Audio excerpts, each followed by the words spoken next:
Hello, I'm Cody, one of the co-founders of the Childfree Convention. I'll be moderating tonight's topic along with my co-host, Lenore Faye. Hi. Well, I guess you introduced me for. Yeah, I just introduced you. We'll just roll with that, Thanks. huh? Hi, everybody. And Well, our topic for today is going to be: Is child free good for the planet? And we're biased, I guess you could say that, but we're happy and excited to have Nandita Bajaj with us, and she is a wealth of knowledge on this topic, and super excited, super stoked.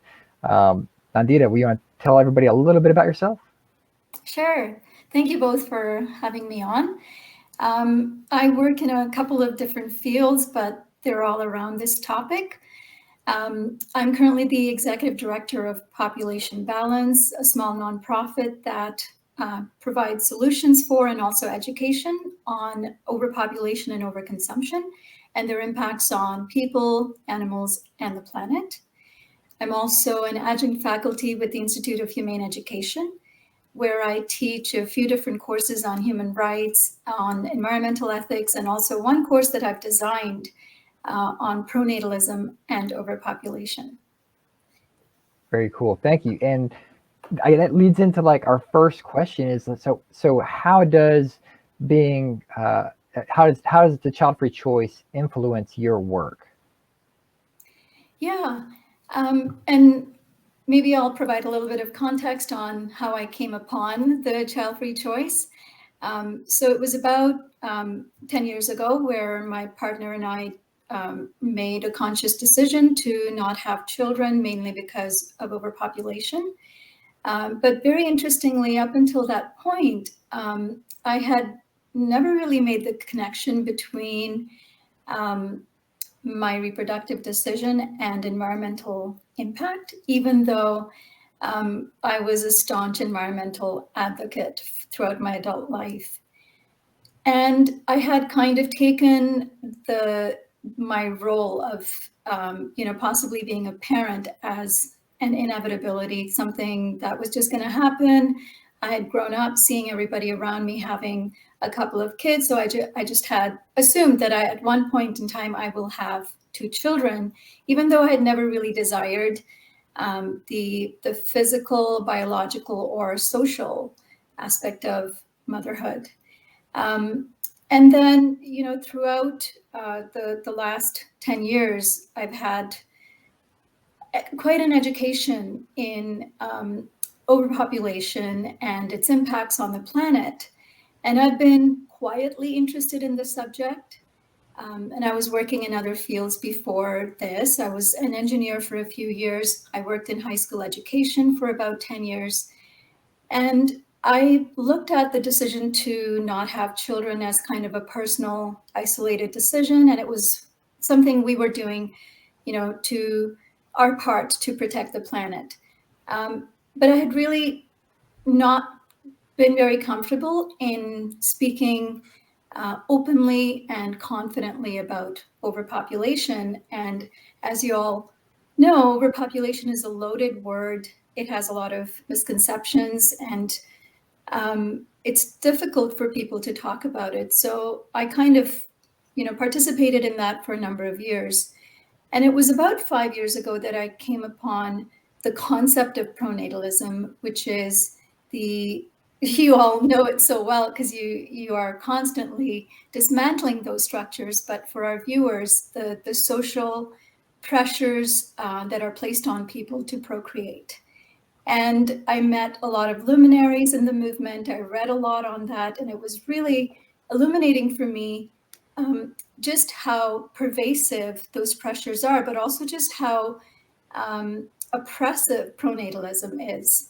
And also why it is so difficult to talk about the idea of having or not having children, because we are kind of made to believe that we all have this burning desire to have children, and that it's the only pathway for people to find fulfillment and to find purpose in their lives.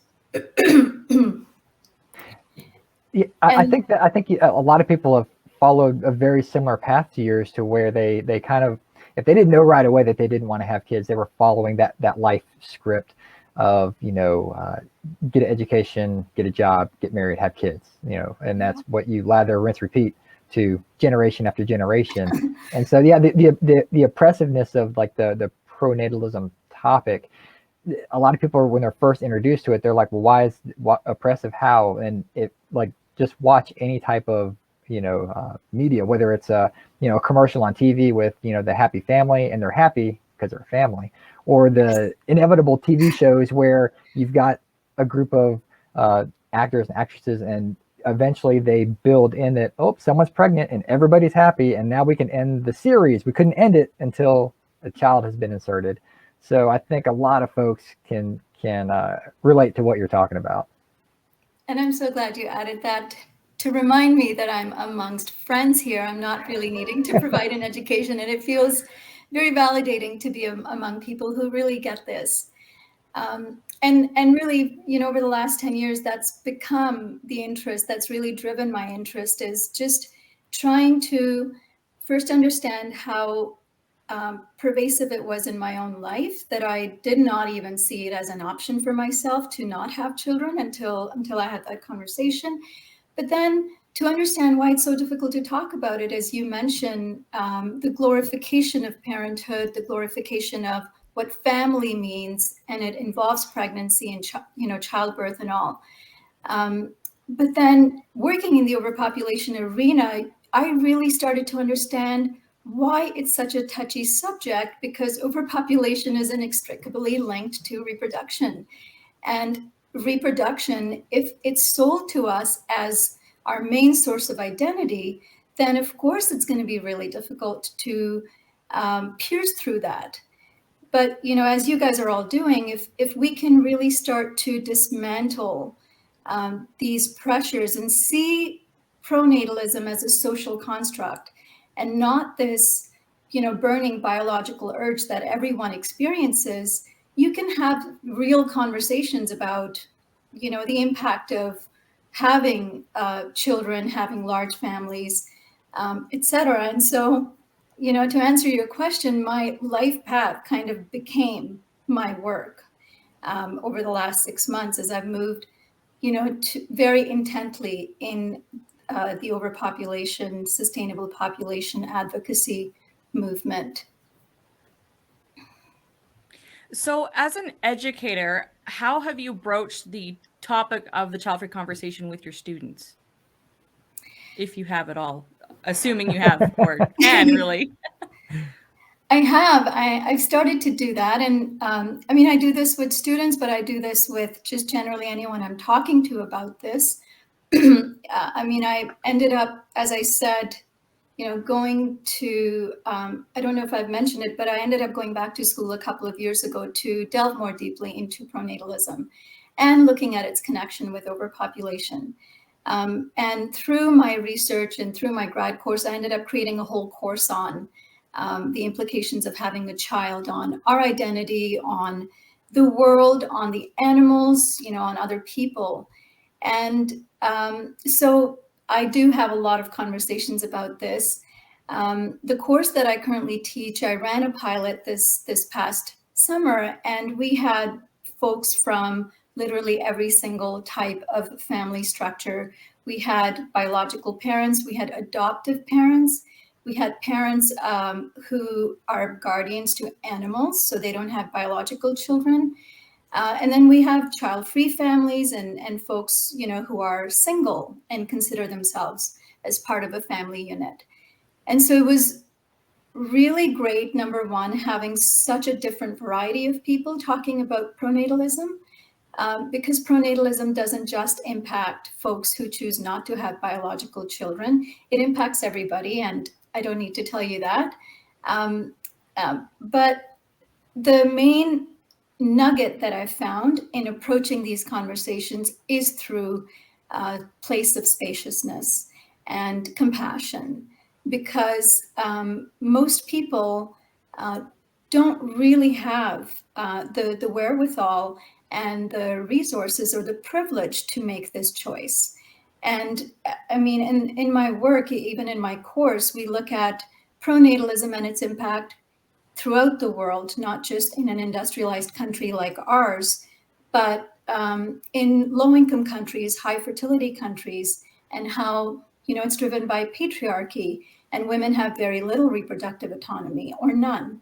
And then in our countries, as you've already said, Cody, it's glorified because our fertility is low, and so we need to encourage reproduction somehow, and we do that by promoting this as the only path. But the main thing, you know, to answer your question is to approach this with a lot of space, because in my work, I'm not trying to promote one pathway like pronatalism does. I'm really hoping to create, you know, this world where we can be making liberated choices for ourselves, but also be making responsible choices, given, you know, all of the calamities that we are currently facing in the world.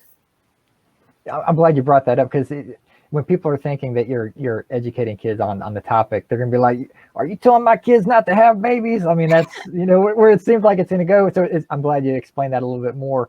But what's the feedback been from like the students, like after they like? Is a lot of them, it's probably the first time ever thinking about this topic. It's been so positive. It's because, like you said, no one's really ever spoken to them about pronatalism, or even what a family means. What are different types of family structures that exist? You know, as you all know quite well, when we hear the word family, we kind of have this very narrow view of a heterosexual couple with 2 kids, and all of the other life paths are left out of the conversation. With the students, and a lot of the ones I'm teaching now are at a grad level, but I also provide educational presentations to classrooms, and they light up because it's like the most real discussion you can have with them about their life path. And having a child is one of the most important choices you make. And it's incredible how many kids, even adults that I work with, just say that, like my experience, it's just an assumption that we're going to do this, we're going to have children. And a lot of people also know how many children they're going to have based on whatever social norms they've grown up with.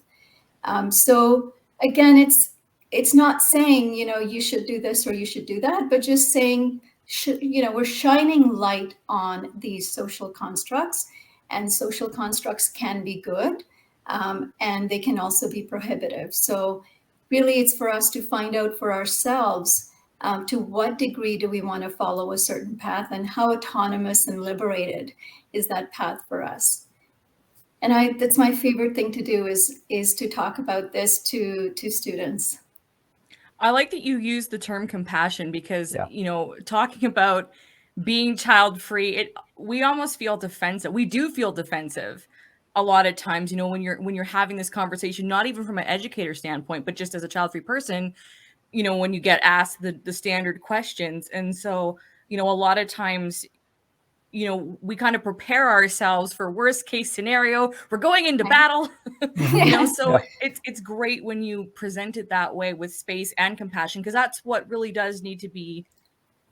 That's making the decision and having the conversation from a peaceful place has been quite impactful even to my own life, because I'm just open to whatever, you know, whether it's negative comments back or questions from people you wouldn't even expect to have questions, you know, like from Yes. parents. The conversations are quite enlightening on both ends, but I do feel that having that not being defensive, and that's something that we have to learn, and even promote with, I think, within the child free community, is, you know, how can we be compassionate to someone that disagrees with our choice or doesn't understand Yes. it. You know, I Mhm. feel that's so important, because then it's less anger and frustration on both camps, right? We can just have a civil discussion, and then we learn from each other. So I really like that you mentioned compassion. Yeah, thank you. And the fact that you aren't like going for or against the topic of pronatalism when you discuss it, you're just literally shining a light on it and having a discussion about the topic. And I think that's, you know, the matrix, the red pill, the blue pill, like, you don't even know it's there. Like a lot of people don't even know it's affecting their life and their choices. Like you said, they already know how many kids they're going to have. They've already got them named. Like they already know, Yes. like they've already got the 2.5 kids and the dog and the cat, where the kids are going to go to school. They've got it all figured out. And so they don't realize that that's kind of ingrained and programmed into us at a early age, to not realize that becoming a parent is the choice. It's the choice to become a Yes. parent. It not becoming a parent means you're just kind of staying the same. That's the way I look at it. Yeah, exactly. And, a lot of what we're advocating for is reproductive and personal autonomy and self-determination for people. And to promote one pathway, which is then, opposite of what's currently happening. So a lot of people right away ask me, are you promoting antinatalism? And it's not at all what I'm doing, because what we and I stand for is autonomy and self-determination. Like you're saying, I'm promoting anti-pronatalism. I'm fighting against the pressures that are telling us what we should be doing to find fulfillment. And if people lean in deeply enough and figure out what's the right path for them, parenthood is just as valid a choice as non-parenthood. And the other piece to the puzzle that I'm bringing through my work in population advocacy is it's got to be liberated. It's got to be autonomous, but then it also has to be informed and responsible. So that's the second piece of the puzzle. Is once we know everything about having children and the impact of having children, how can we make choices that are in the best interest of ourselves, our kids, and the planet? And the topic of smaller family, it's not really something that comes up a lot in the child-free sphere. We if you're child-free, it's because either by choice or by circumstance, you literally just don't have a child in your life in a lot of regards. So the topic of smaller family, it's kind of an ally. Like it's a little distant cousin of being child-free. So what do you Yes. think is missing from that conversation of smaller family? I love how you said that. It is an ally, and we are all parts of families, even though we don't have children. And one of the assumptions that gets made, even when I said with the idea of family, is that it's a very narrow assumption, narrow path, is that family automatically includes kids. Even phrases like starting a family means you weren't a family until you biologically procreated. And that excludes people like us and people who are childless, or people who are living in a different kind of a family structure that is not the normative path. Having said that, two things is I work in the sustainable population arena, and for the majority of the world, the idea of family is still very narrow and very traditional. And so I still think it's important to continue to advocate for small families and to normalize small families, because larger families, especially in low-income countries, tend to be a sign of, as I've said, low reproductive autonomy and pronatalist patriarchal structures. So the benefit of small families for countries with high fertility is that it really is premised upon education and empowerment of women, so that they're having kids later, if they're having kids at all, and then they're having fewer of them so that they can invest more in each child, and there's greater financial incentives, and it's better for the planet. And for countries like ours, even though we often say, well, we don't have to worry about smaller families here because our fertility is already so low, what we don't often think about is the ecological impact is a function of our consumption and our numbers. And we happen to live in countries with the highest per capita consumption. So we and I'm not assuming all of us, but most of us do have the privilege of choice.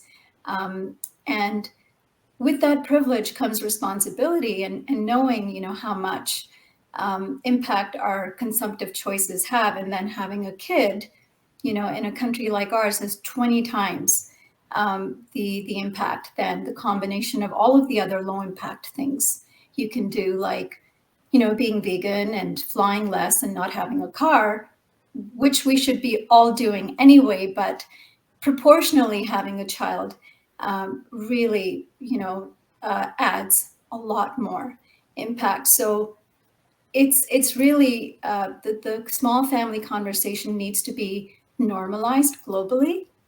But then, to your point, we need to be included in that conversation because we are legitimate families. Yeah, and the like on a global scale, like you kind of touched on it earlier, how the smaller family, the pronatalism, it's kind of a red button that when a lot of people think that, they're like, oh, you must be talking about countries that are overpopulated, like beyond their means, not the over consuming countries that are leading in the greenhouse gases and things of that nature. And so yeah, the smaller family conversation is definitely, in my opinion, it's an ally to the child-free community. And you even hear from parents who feel pressure to have more kids. Like I have friends who've had one child. A few have chosen just to have one. But then they tell me, okay, I chose to have one, but people keep asking, when am I going to have a second child? And that gets annoying. Of the opposite gender. It's like, well, you've already got a boy. Yeah. How about a girl? Yes. Keep trying. So, I mean, bringing it Yes. like to back to personal choice. If someone has chosen to have one or two children, but then that conversation keeps going like, well, you have two, why not have three? Why not have six? Yes. So I feel like, as talking about allyship, between parents and child free, is that even just easing off the pressure for those who already do have children. Like if you have one, if you have two, and you feel that's it for you, you're happy, how that conversation can even be beneficial to them, as to like say, hey, back off. Yes. Quit asking, when am I going to have more kids? Like, when are you going to be satisfied? Because they do feel that pressure. And, from a child-free point of view, we don't think too often about that unless someone tells us that they've been pressured to have more children, because we think, well, they already have a kid, so they're off the hook. No one's saying Yes. anything to them anymore. But, and I mean, I feel I can't speak to any real thing else outside of North America, but I feel, even with social media and, the happy, smiling family things we see everywhere, that, two is okay, but you could do more. Yes. I just think it's good to be aware that those conversations do happen. It's not just child-free people who are feeling pressured, that parents with kids, they're not procreating enough for some people. So, Yeah. it's good to highlight. And it's such an important point, and it's something I found too in even teaching the course, with adults in my grad course, is there were a lot of parents in the course, biological and adoptive, and they shared that they experience the same kinds of pressures that child-free folks do or childless folks do. Because it's like you're saying, Lenora, it never really ends. And it's not just to have more kids, although, people who have one child do experience that. It's like, when are you going to, give your other child company and have the opposite gender and blah, blah, blah. But then even folks who have two or three kids, they're not experiencing necessarily pressure to have more kids, but there is a different kind of pronatalism, which is this promise of perfection, this facade that you have to present yourself as having it all together, and that you can never experience any kind of regret, even temporary regret about having kids, or frustration that something might be lost through your decision to have children. Like, you may not be able to focus as much on your personal relationship or your career or a variety of other hobbies, for example. So those discussions are also missing because we are promised this perfect conclusion, the perfect ending. And parents bear the brunt of that pressure because they have to continue to maintain that facade. And yeah, like I say, pronatalism really, it hurts all of us. And there's like a, a running joke you might see some parents say when they start to have multiple children, that they kind of look side-eyed. The kids are outnumbering us. Like when it was one, we could kind of hit, but no, there's more of them than us now. Yeah. So how can the child-free choice lifestyle be woven into the smaller family conversation? Do you think it can be, or how can we kind of worm our way in there? I think you guys are doing it right now. Yay! All right. I think conversations like these are so vital to keep normalizing it for people, for parents and non-parents, that it's okay to make non-normative choices and that we are all allies. Often there can be these camps that form that, there's the child-free people and then there's the parents, and, they don't get along, or they, hate each other. And there may be, I know that does happen in communities, and I try to stay away from communities that oppose or promote just one choice as a pathway. But we really do, if what we're advocating for is autonomy and liberation and self-determination for people, then we have to continue to promote all choices as legitimate choices. And, as part of the work that I'm doing at Population Balance, that's something I'm trying to do even within the overpopulation community, is normalizing the child-free choice as a legitimate small family. And, it recently came out with this campaign called Redefine Family. It's on our website. We're celebrating a diversity of family choices. Family can be, you and your place in nature that you really connect with. It can be you and your animals. It can be, you and a group of friends that live together. It doesn't need to mean this narrow definition. And the more we can normalize that, the more we can start to normalize, what small means and what small footprint means. And what family means. I mean, to some people, the word family is so concrete that it is with a child involved. And like Lenore, like your question, how can we weave it in like a smaller family? I'm married. My wife and I were a family of two. Like, yes, there you go. Like that, we're a family. Like, if someone is single and they choose to be single, want to be single, or they just happen to be single right now, they're a family of one. They do have, possibly family relatives. They've got friends they're close with. Your family, to me, is kind of who you make of it. And that I think is a great way to maybe weave in the child-free conversation, is that word family, and it means something different to everybody. But when you add that pronatalism skew to it, it's family equals children. yes. And also too, not everyone has a great experience with the word family. It's very loaded for a lot of people who have suffered at the hands of their family. And not to go in that direction so much with the conversation, but to recognize that, we hear terms like family is everything.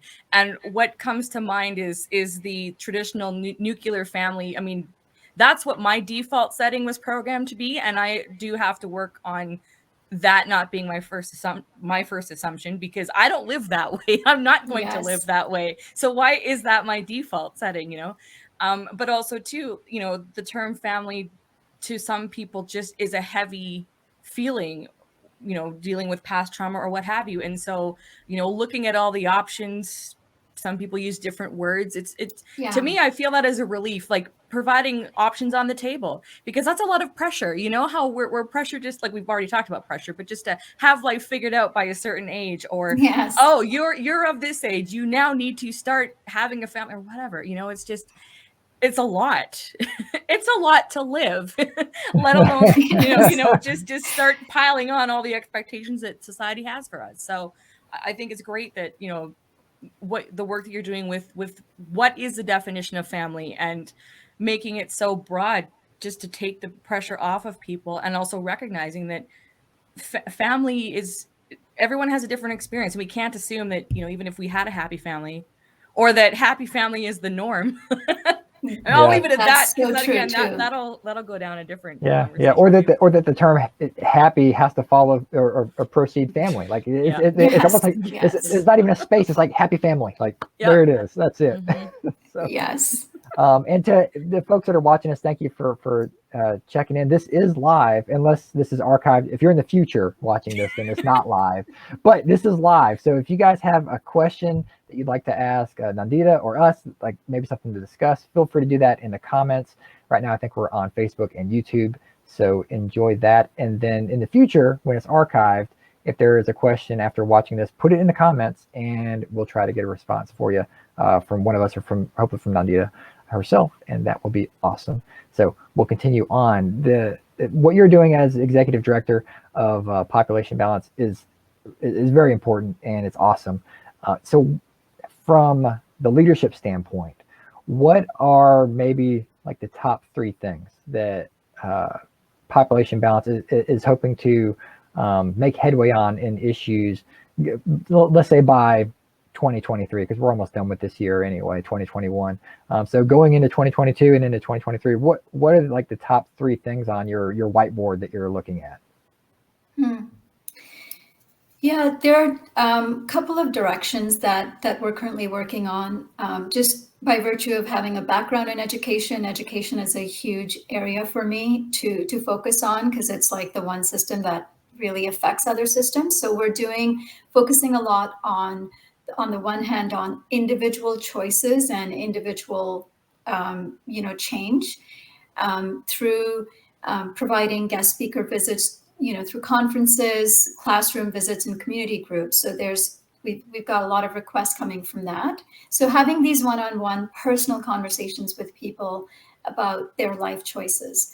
But then we also know that with 8 billion people, individual choices alone aren't going to make enough of a dent. So the other thing we're working on is policy level work. And with that, we're actually partnering with some other organizations. Like I'm working really closely with Fair Start Movement, a great organization that's focusing on child-centric family planning. So taking into account the welfare and needs of the child before you even think about having a child. But then I'm working what a novel idea. Yeah, exactly. Phoenix Zones Initiative and Stable Planet Alliance, Animal Legal Defense Fund. And we're working in different capacities to really help make policy reforms in different areas. And policy reform is really, really difficult. So right now we're just kind of having conversations. And the main thing we're realizing is that work can only be done through collaboration with bigger organizations and trying to put pressure on governments to, for example, stop promoting pronatalism and stop incentivizing, reproduction, unlimited reproduction, and disincentivizing child-free and other family types. But also holding corporations and governments responsible for promoting this kind of unsustainable, unjust growth and population growth and family planning that has led us into the mess we're in. So really, it's to expand our capacity. We're a tiny, small, but mighty group of volunteers and staff. But I think our future lies in collaboration with other small and medium-sized advocacy organizations. So the first point you'd mentioned, was it education, like trying to just raise the awareness of it? Is that what I heard? I think I did. Yeah, we offer guest speaker visits through us. So we just like Zoom in to classrooms. It's all virtual, college and high school, but then also conferences and community groups and retirement groups. 1 hour sessions on anything. If you're interested in pronatalism, we do that. Ecological overshoot, anthropocentrism is like our relationship to animals and nature. And social justice, and just how a lot of these kind of pro-growth, pro-capitalist agendas are happening on the backs of marginalized communities. So really covering an entire gamut of things. And again, focusing on collaboration, I mean, I think we're starting to realize how powerful collaborations can be, especially, everyone brings something different to the table. And have you been surprised by who you've collaborated with or starting to? Because it may seem, from a child-free perspective, collaborating with somebody or an organization that is focusing on smaller families, you might think that's just an obvious no. But really, as we're learning in this conversation, that there's actual, it's meaningful and powerful, because that the child-free or the choice let me put it this way, the choice conversation is being addressed, which is what's lacking. So, have you been surprised by any like other connections you've made as you're getting into that area? Yeah, I am, honestly, because my personal motivation to get into this work was I was interested in human rights, animal protection, and environmental protection, and environmental preservation. And overpopulation is one area that intersects with all three. But my experience, at least in the sustainable population advocacy movement, was that a lot of focus was going into the smaller family narrative, and not all, but there was a sense of anthropocentrism to some degree, where animals or nature were still kind of being seen as resources. But there are a lot of incredible organizations that are doing work in all the three different areas. But to your point, what has surprised me the most is animal organizations that are now becoming more interested in this. And I recently did a presentation at the Animal Law Conference on the connection between our reproductive choices and the impact on animals. And being vegan myself, I'm part of the animal advocacy community, but I feel that a lot of animal advocates don't necessarily make the connection between having kids or large families and the impact that our existence has on other species. So even collaborating with animal organizations, it's such a big source of inspiration. And then collaborating with an organization that's looking just at children's rights, so Phoenix Zones Initiative, and trying to bring sustainable population and anti-pronatalism into these communities, and saying we're really all fighting for the same thing. We're fighting for liberation for humans, for animals, and our ecology, our planet. So that has been surprising, and I'm hoping for lots more surprises like that. And people need to realize too that these children grow up to be adults that are going to make choices, right? Yes. Yes. Don't you feel like sometimes people just focus on the baby or anyone under 12, forgetting that the more we discuss choice, the chances are that these children are going to grow up to possibly live more productive lives because they feel like they have some freedom and some say, and they're not just repeating the cycle. But I feel like people don't remember that that they grow up. So Yes. starting them young, educating and having conversations with younger people about choice, to me, is exciting. So Because child-free people, don't be so upset or angry at kids, because they're the next child-free person. Exactly. I mean, we laugh, but Yes. it's true. It's true. I mean, it's an important conversation to be had, and almost as I'm like, as early as you can start. I mean, within reason sometimes, but totally true, because the point that you're bringing in is, for those of us who have gone into this decision through pressures and through not having a lot of autonomy, and not having put a lot of forethought in this decision, either because we didn't have the privilege of that choice, or because it was just the default path that was set for us, and we did it to do it for our parents or for society or whatnot. But then those are the same values that we perpetuate when we bring up our children, because unless we do the inner work on our own psychology and our own identity and what makes us who we are and what is our purpose in lives, we are going to basically pass that confusion and that state of mind onto our kids to continue that cycle of being kind of cogs in the system. Going back to like your education of educating students, when you were coming up with your syllabus, I'm sure you did a ton of research on the topic. Is there anyone else, or did you pull anything from anyone else that might be doing this in another classroom setting? The only one I know is, and someone you've already interviewed, is Dr. Kimia Dennis, who is focusing specifically on the child-free choice.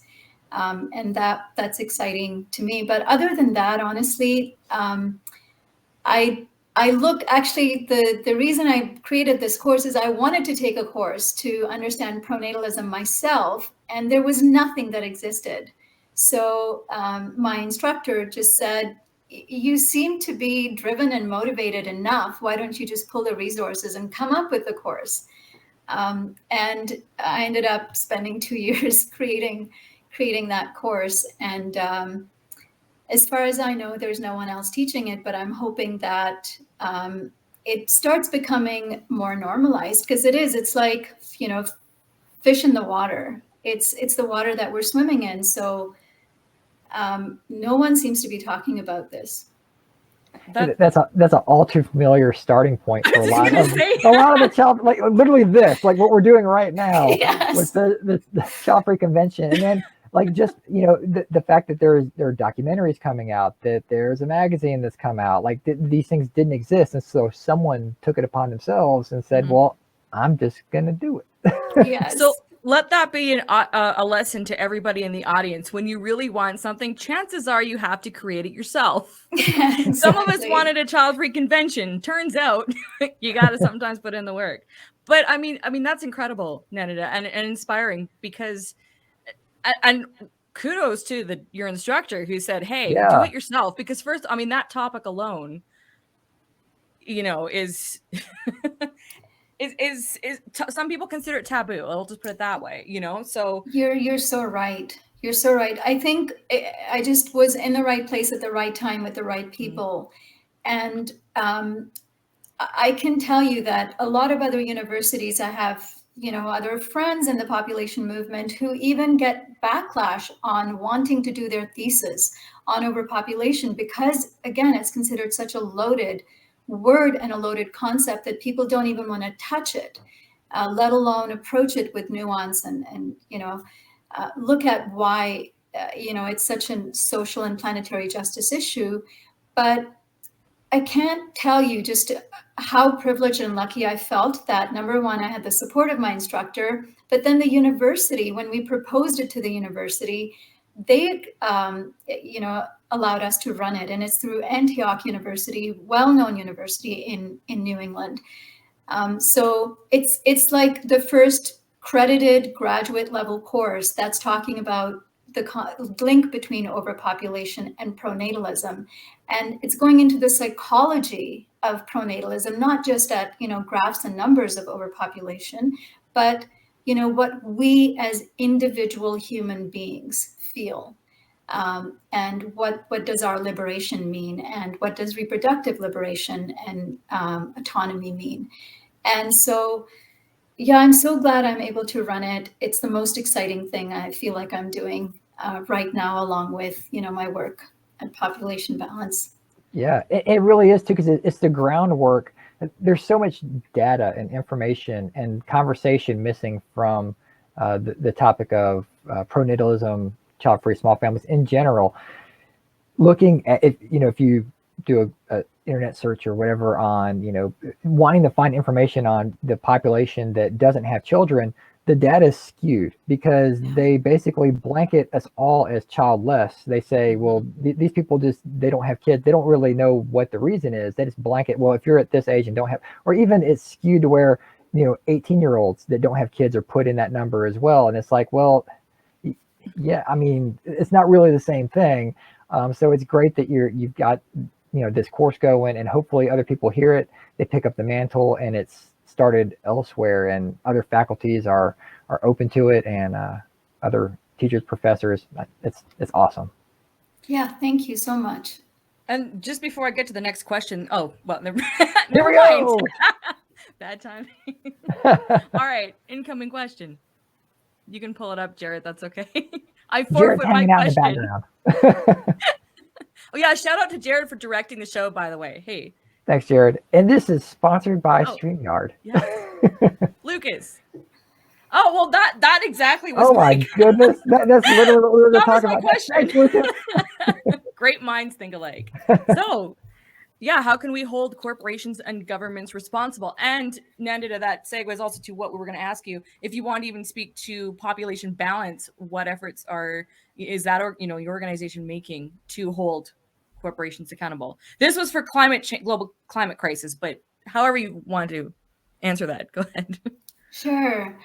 Yeah, and that's the work that I mentioned earlier is really starting to happen in the space of collaboration. So we're working really closely with Fair Start Movement, and we undertook an initiative just last month. They led the way, where we filed a complaint with the United Nations Human Rights Council that they have been promoting this unsustainable population growth by not acknowledging just and sustainable family size and family policies. All of these, economic growth-driven mantra is driving a lot of this pronatalist reproduction. So we filed a complaint that we are in a mess because not only have they not acknowledged that we are overpopulated and that we are in devastating ecological overshoot, but that they have not, actively gotten in the way of these unsustainable policies.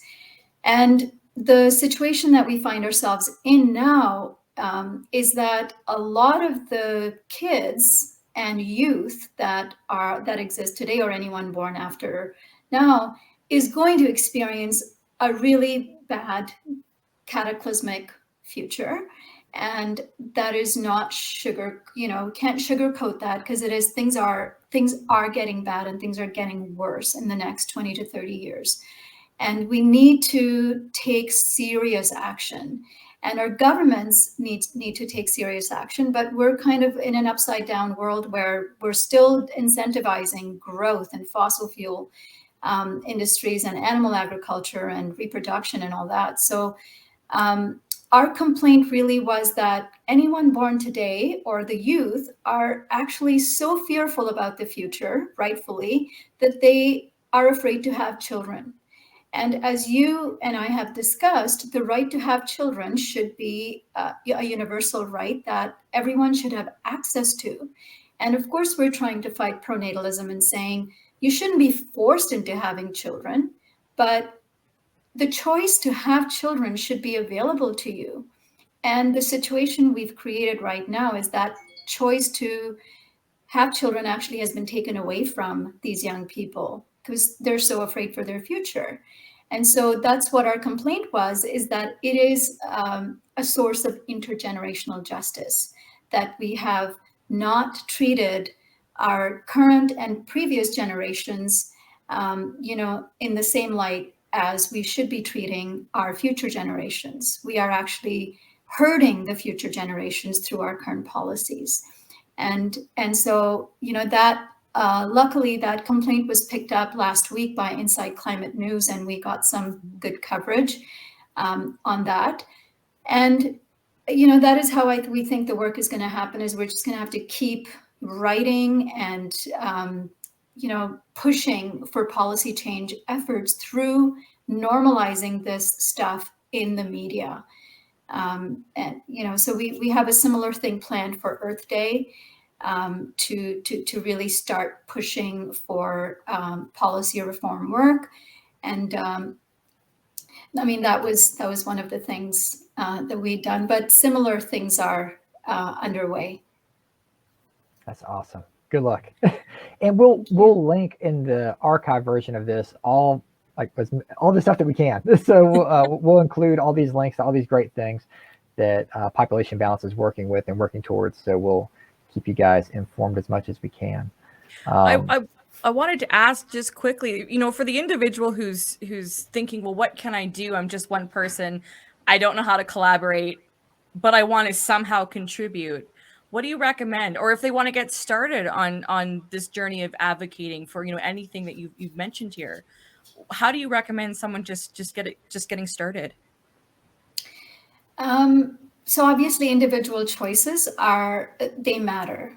The individuals are what make the collective. So taking that choice seriously, and whether it means you want to have a sustainable, you want to promote a sustainable life choice for yourself, doing things like considering your reproductive choices, not flying as much or at all, not owning a car or taking, other low carbon transportation methods, moving to a plant-based diet. Those are small individual things you can do, but then we really do need to catalyze some kind of collective action, because I think we are going to need something much, much bigger to happen in order for real change to take place.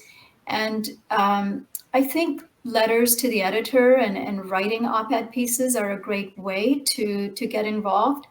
I used to loathe the idea of doing that myself. I just never, saw the point. I was too self-conscious about writing publicly, but now I'm realizing letter to the editors are some of the best ways of changing the narrative in media and what people are reading, and really challenging these kind of normative default paths that are foisted upon us. And then, see if you can volunteer with an organization that is doing good work in this area. Volunteers are so valued in organizations like ours that don't have a lot of money, but we can really use good, honest help. Those are excellent suggestions. Yeah. I mean, we can talk to the power of volunteering, the need for it. And also, too, you made a point. I mean, we should have another discussion on how to get over one's fears of, writing to the editor, or like in my case, it was being on screen. Like, I did not ever want to do this. Now I love it. You can't get me off screen, but you get over it.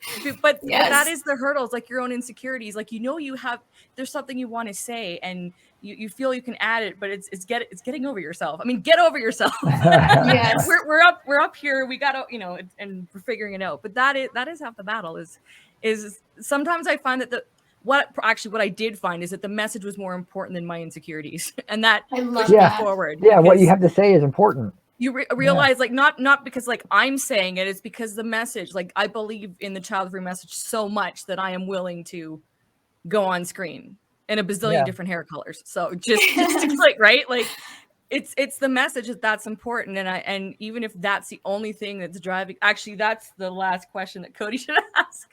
I'm going into that territory. We'll get to that.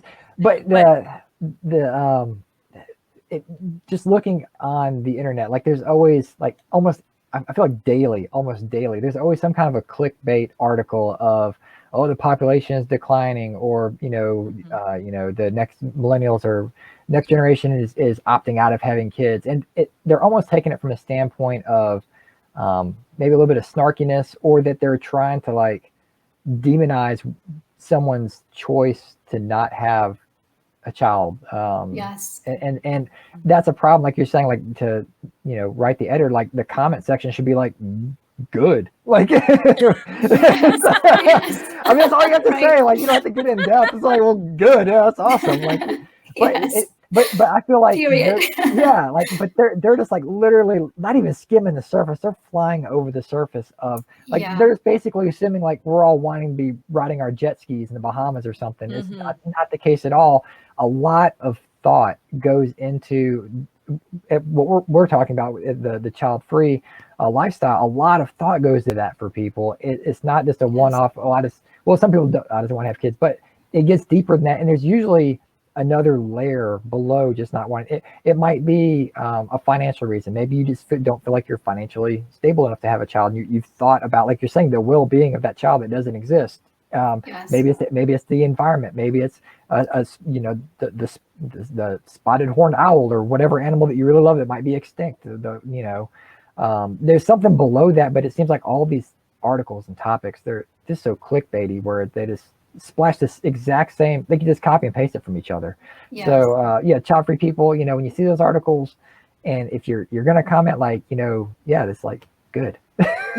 Yes. Even better, do it in quotes, say good, Cody Hetzel. Yes. So anyway, what motivates you to speak out on the topic of pronatalism? Like you've kind of gotten into that, but what's really like your motivating drive to continue this effort to build these collaborations? The next step, no one's probably even thought of what the next step is, but what you're doing is laying the groundwork for that. So what's the motivator? I mean, a big part of the motivator, as I spoke earlier, was my own life path, and just how, like I really did not even think this was going to be an option for me, because it was just perfectly painted for me what my life path was going to look like. So having made the choice to not have children was a combination of privilege, information, my own wherewithal, my own courage to go against my cultural norm. I come from, an extra layer of pronatalist culture from India. So like, it's even stronger there. I didn't even ever meet a child-free person while I was growing up there. And so for me, it has been literally the most liberating decision that I've ever made, because it has afforded me the time, the resources, the passion to do all the other work that I do. But so a lot of it is, personally motivated, which I think is a lot of our passions work is personally motivated.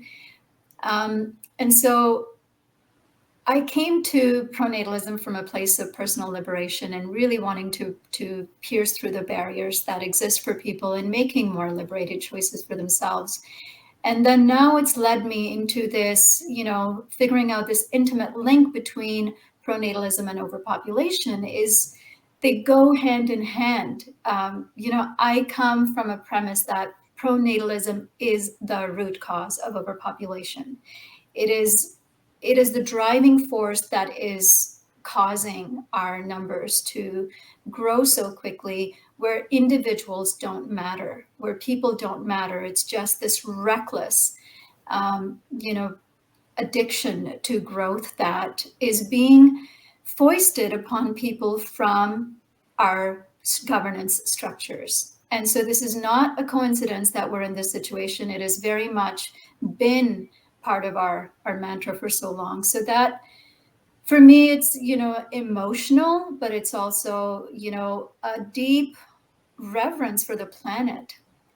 We kind of live on this miraculous planet that has taken, it's taken us millions and millions of years to get to this point.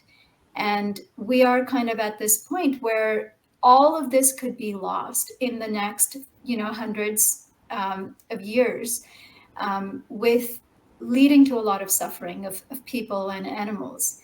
And so that seems like a really heartbreaking place to be looking at the planet from.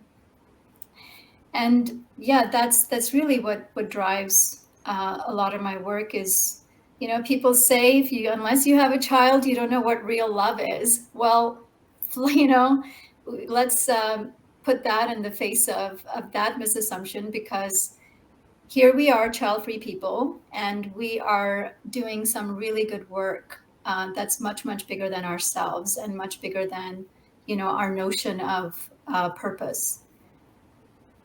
Yeah, and helping people that we don't even know now or even in the future. Yeah. Yeah. So do we have an incoming question, or is that a glitch in the system? Here we go. There's our friend. Oh, who's?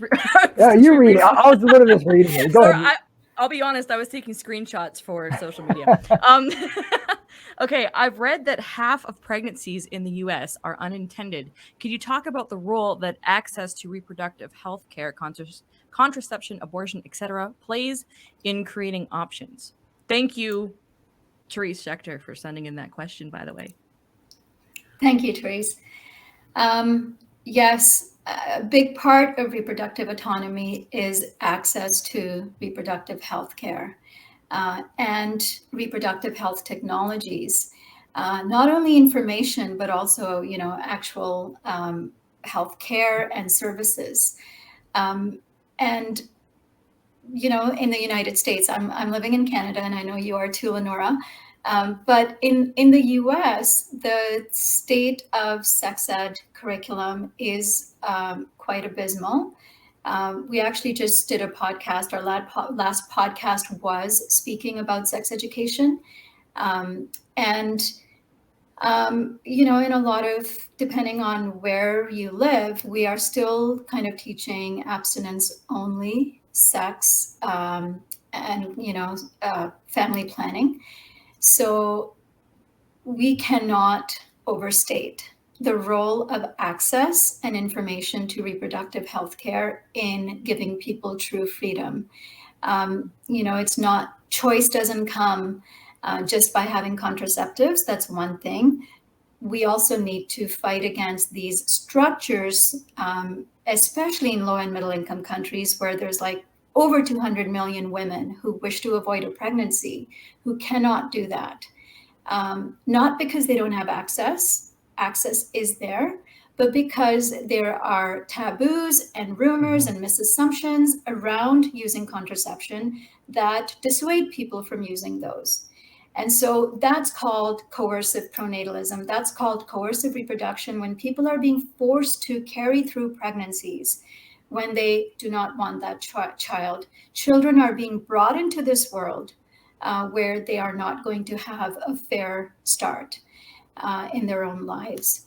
So access, information, and dismantling a lot of this crap that is being sold is going to be the real work in I think, solving true reproductive liberation, but also solving our population issue. Yeah. And having these conversations is one of those steps. Even if you're just watching it, having comments, like get engaged with what's going on, whether it's child free, small families. Like it's that is opening up a door to me, just looking at what you're doing, and yeah, it's definitely a partner in this. Whereas if pronatalism was a castle, child-free people have the battling ram just trying to knock the door down, whereas you guys are like knocking on the door and say, hey, we've got something to say here, and this is vital information, let us in, let's talk. that's I guess how I would visually see it happening. So yeah, the approach of dialogue, data, information, and dismantlement, one brick at a time is going to be a lot easier than trying to kick the door down and say change everything right now. Like it's Yes. And to add to that point, Nandita, you've mentioned the word privilege a couple of times, talking about, like, yes, we live in Canada, you and I live in Canada. I didn't know it was a choice either, but again, it hit me that, I could choose to not have kids, and living in a pro-choice country, access to education, birth control. People use the term privilege, but it is true. We are privileged. And so I want to, just ask, like, using one's privilege of knowing that it's a choice to speak out, to add on to what Cody says, like, do you feel a responsibility? Because I realize now I feel responsible to add my voice to the conversation, share my experience, do what I can to help this conversation further, because I am in a position where I get to choose exactly how I live my life. Yes. And do you feel that way too? 1,000%. And I think really, like I said, my life path became my work because it was so personally motivated. And I think, people respond to personal stories, and we respond to what's best for us. And so if we're speaking to people from a place of personal liberation, there's nothing more impactful than that. And that's where I feel, Lenora, to your point, for those of us who have chosen the child-free path and had the privilege of choice, we could really band together and be fighting for true reproductive justice. I really feel like it's a moral imperative for those of us who have had that to then do it for the others who don't. And guess what? We, having chosen this path, we have the time and we have the resources to give to causes like this. So, what a great way to use our privilege to catalyze real change. Yeah, and I think unless there's any other questions, Jared, is there anybody hiding out there with a question for us? If not, we will start to kind of wrap things up. Lenore, do you have anything that you'd like to ask? I was just going to say that last statement just has me so fired up. I get so energized with these conversations. I'm like, let's keep talking. I mean, we can end this live stream, but it's just, it's good because it speaks to that there is passion. And again, people ask, why do you talk about this? Well, why not? I mean, there's a need for the conversation. Somebody has to talk about it. Exactly. And the fact that people don't understand or aware that there is a need, because we hear about it. You hear about it. I mean, even people with kids want to talk about choice. So the conversation's not going anywhere for anyone that's trying to get us to shut up. Not going to happen. But no, I love this. Thank you so much for joining us. This has been fantastic. And it to me, it continues to inspire me to keep going with the conversation. So thank you. Thank you guys for having me. And thank you for the good work you are doing. Like, look at what you've created. Look at what you've catalyzed with your conference and with the convention. It's through that I've met so many incredible people. So I'm really in your debt for doing your part in normalizing this conversation. Thank you. We can. Cody, did you? I don't know if there's anything that Nandita wanted to plug. Yeah, let's let you plug something for a few minutes. Is there anything that you're working on that you want to let people know about? Should I put stuff in chat or? We do have a graphic that we're going to be posting after we've all left the screen. It will be coming up, and then in comments we will be posting all the links that you sent us. But if you want to tell everybody how to find you or what you want to share, and then we will put a static image up afterwards. So sure, yeah. So the two organizations that I currently represent are Population Balance, which you can find populationbalance.org, and Fair Start Movement, fairstartmovement.org. Both organizations doing really good partnership work in dismantling these forces, and you can find us both online and we're all over social media as well. Cody, did you want to introduce yourself and then plug something? Well, I'll introduce myself at the end. Cody Hetzel, co-founder of the Childfree Convention, as we know, but also founder of childfreefamily.com. It is a micro-social network for child-free folks. It's got a really cool map. So if you ever have that question of where are the child-free people, go there. There's a map. Just register for a free account and you'll pop up on the map as well. And then hopefully you can meet some child-free friends and neighbors all around the world. And I'm Lenora Fay, also one of the co-founders of Childfree Convention. You can find me on my podcast I co-host called Childfree Girls.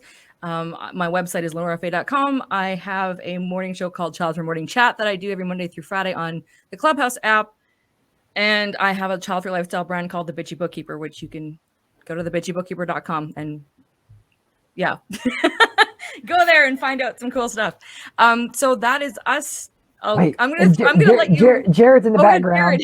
He's got a Facebook group, Best Child for Life Possible. So if you're on Facebook, check out Best Child. There we go. We got Jared. Okay, so and then I'm supposedly coming 2022. I'm trying to get a child-free awareness run, kind of just something to start it out with. Have people like running to just trying to promote the child-free lifestyle, say I'm child-free and wear your t-shirt while you're running. That's kind of what I'm aiming to do for this upcoming year in 2022, besides trying to branch out the Childfree Convention and expand it to make it even better than last year, the first year. And by the way, speaking of Childfree Convention, stay tuned. Next month we will be announcing a few things regarding 2022. Can I say that? Possibly. Too late now.